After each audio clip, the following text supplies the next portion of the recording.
All right, 4 ways to know if you're dealing with a manipulator. You may be dealing with a manipulator if you've ever had a conversation or an interaction with somebody and you've experienced any of these 4 things. All right, now we live in a world full of a lot of very honest people, and we also live in a world full of some very dishonest people.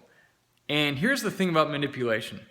Manipulation is when somebody tries to get you to do something, to comply with them, in order to accomplish something that they want to accomplish, and it'll be to their benefit and quite possibly not to your benefit. So it's very, very important to know if you're dealing with these people or not, because you might comply with somebody under pressure and end up spending way too much money, and that could hurt your family, or maybe it destroys a relationship, or whatever the case. It's extremely important that you know when you're dealing with people who may not have your best interest at heart, because it not only affects you, but it can affect and even destroy your most important relationships or entities in your life, that being your business or your finances. All right, so it could even affect your health. I mean, the list goes on. But here are 4 things that I picked up. I mean, I used to be in the military. You know, I was trained to be skeptical, to pick up on people, and I try not to be overly skeptical, and I can usually tell if someone's genuine. But some people, you know, they just seem a little too genuine. Have you ever met somebody where they were just a little too genuine? In fact, this is my first point. You know, where it's like there's these awkwardly over-the-top compliments they give you. Maybe they'll say things like, you know, I can see you're a very discerning man of taste, or I can see you have great taste in this, or I can tell you really know your stuff. That's all right. I mean, some people, they do mean that genuinely. But think about it. If you're in a situation and let's say you've not shared too much about what you know concerning something, and somebody's complimenting how much you know and how distinguished you are and discerning you are in taste, have you revealed anything that would tell them that you're very discerning and that you have a very distinguished taste and specialized knowledge in something that truly impresses them? Because that's really a lack in sincerity on their end. And we know psychologically, when we give people compliments, we can get them to like us more. And the more we like somebody, the more likely we are to comply with them. All right, so you'll see this in all kinds of places, especially places like used car dealerships. I mean, those are like the worst. Now, if you're a used car dealer, I'm not saying this is you, so don't go crying about it.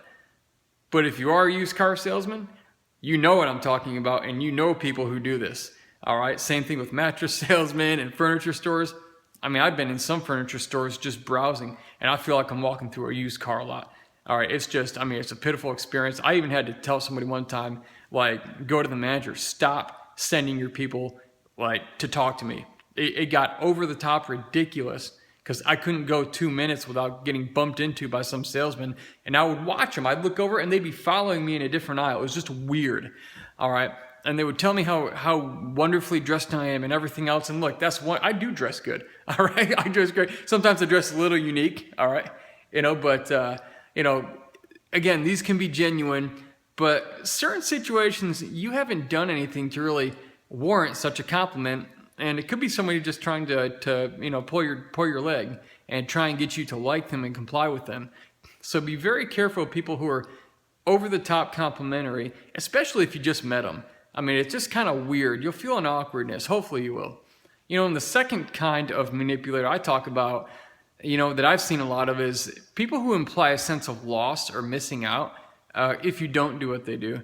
I remember I was sitting in a meeting one time, and, you know, I had done something recently before that, a couple weeks, or about a month or 2 prior to that. It was nothing bad, by the way. It wasn't anything bad. It was just something I had done, a choice I had made in my life, and it was a good one. It wasn't bad by any means. And I was sitting in this meeting, and there was an individual who began describing, not by name or specifics or details, but began describing, coincidentally, the exact same situation concerning the choice I had made. What an amazing coincidence I thought that was. Now, could it have been coincidence? Do these things happen? Yes. This was no coincidence. All right. But the person wouldn't name me. They just described the situation. They wouldn't even look at me. They would look at me at other times, but they wouldn't look at me at that point, which is kind of awkward. because, I'm used to making eye contact with people, and these particular people, there were some I would make a lot of eye contact with when we're normally in a setting like that. And basically what happened is this individual began talking about how, well, people who do yada, yada, yada, describing, my recent situation and my choice, how these people tend to do this, and that, and because they do that, they miss out on yada, yada, yada, these other things, all right? And so it's like the person didn't even have the stones, all right? Let's just be real here, to just talk to me, to just say, hey, hey, I heard this happen, or you decided to do that. That's great, cool, or what made you think to do that, or make that decision. But they would describe the situation I was in. They wouldn't look at me, but it was to a T the situation, considering the choice I had made. And I thought, I don't trust this person because they're not talking to me. They won't even talk to me directly. They're just trying to imply a sense of loss due to a decision I've already made. Now, a lot of people do this because they want you to backtrack and retreat in order to do what they want, to get compliance out of you.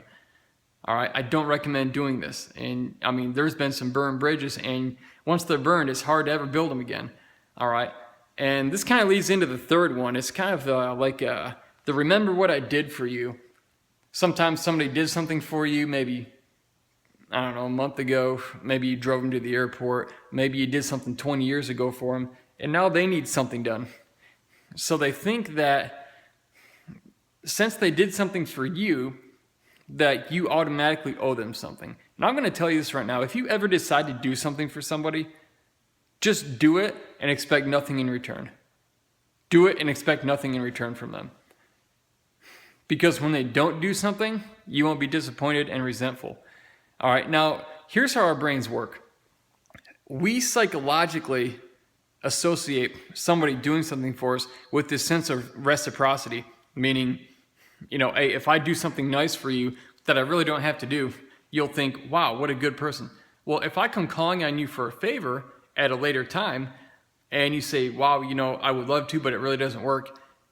And whether I say it directly or not, if I start saying things like, do you remember what I did for you? Or, hey, do you remember that time I did this for you?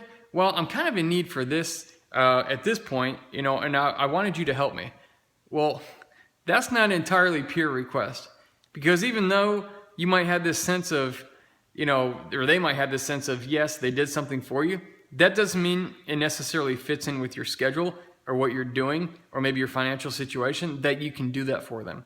And the fact that they did something for you in the past doesn't mean that you owe them. Now, again, there is this sense of reciprocity. When somebody does something for us, we naturally want to return the favor. And that's a great thing. Just don't pervert that thing. Just don't use it.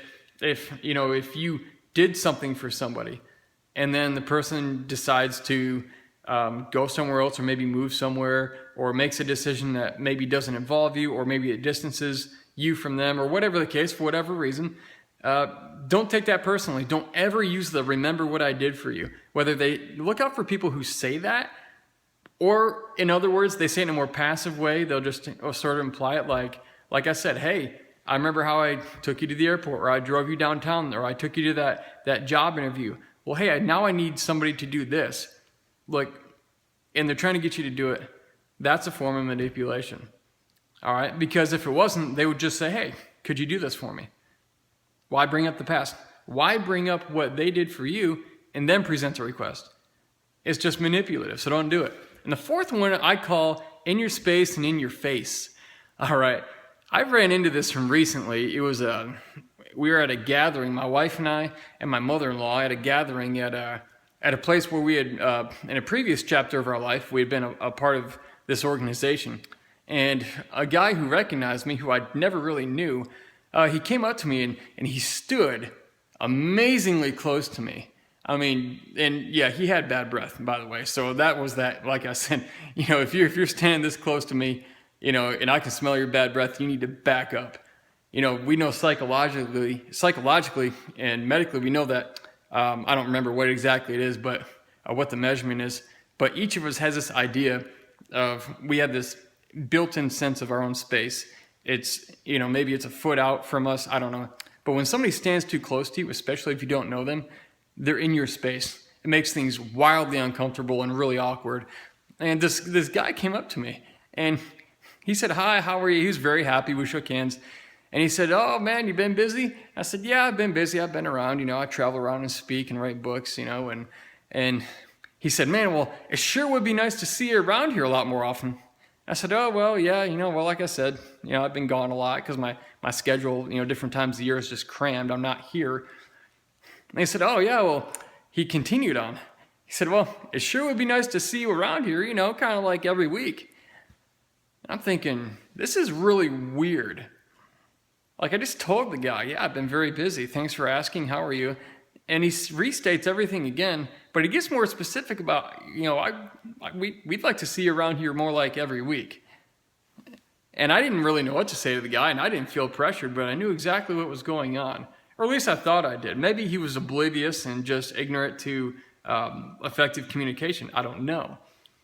But he was in my space, and he was being more passively aggressive. It's kind of like the strong arm approach. You can use that on some people. But on people like me, it doesn't work because I rebel immediately. I push back immediately against that. And but some people try that strong arm approach and they do it more passively just by saying things like that. And I stood there and it just there was an awkward silence. And I looked at my wife, I looked at my mother-in-law, and I just smiled and I was keeping happy. I said, "Yeah, well, hey man, great to see you." I didn't know what to say. Look, I lied. It wasn't great to see him. The guy, this is the same person who never talked to me. And when he found out what I did, he sent me this random email asking me to be a part of a multi-level marketing company that he was apparently a part of.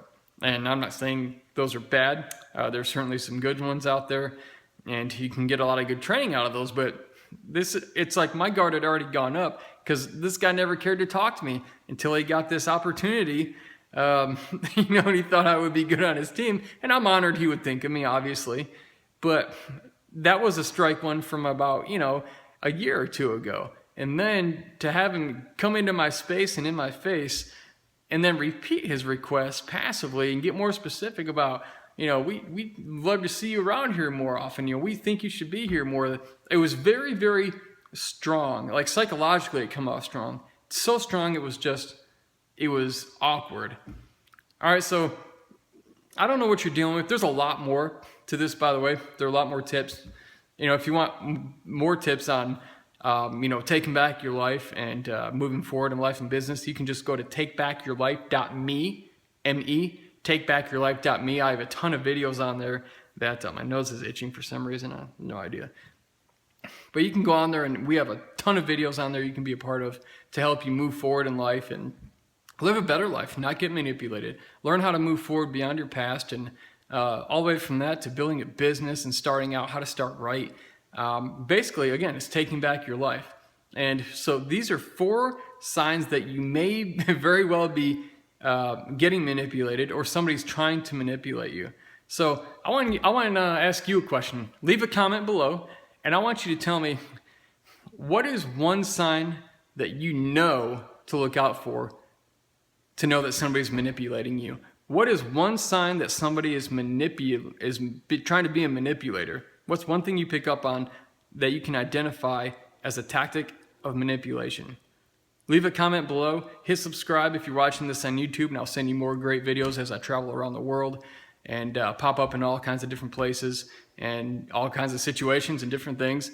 And you know what? Click like on the little thumbs up button if you like it. And if you don't, well, you can do that too. But anyway, these are the 4 ways you can know if you're being manipulated. 4 of many. But it's the awkward, over-the-top compliments. It's the implied sense of loss or scarcity, or missing out. The remember what I did for you. If anyone ever starts off with that, or they bring it up, it's like, all right, this person has an agenda. They do. And the in your space and in your face approach. People should respect your space. And they should respect the fact that you're a human being, that you're a person with a life and things to do. And they shouldn't be in your space or in your face about things or passively aggressive. So again, click like, subscribe. and leave a comment below. What's one way that you know somebody's trying to manipulate you that you pick up on? Comment below, it'll help somebody else, and I look forward to hearing from you.